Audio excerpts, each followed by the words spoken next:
Welcome back to our channel. I am back with a new video. In today's video, I'll be showing you the step how can you change TV provider on ESPN app on Firestick.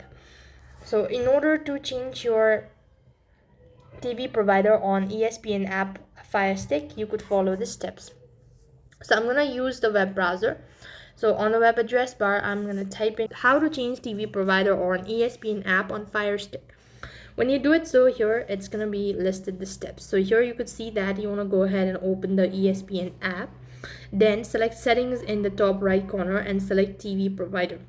So basically you could do the steps from your mobile device as well if you have installed the ESPN app.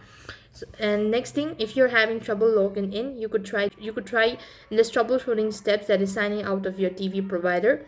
Update the app, clear the app's cache, and reboot your device. After which, you could also go ahead and watch ESPN with a cable provider by streaming ESPN on Sling TV, live streaming ESPN on Fubo, streaming ESPN on Hulu Plus, and Live TV as well.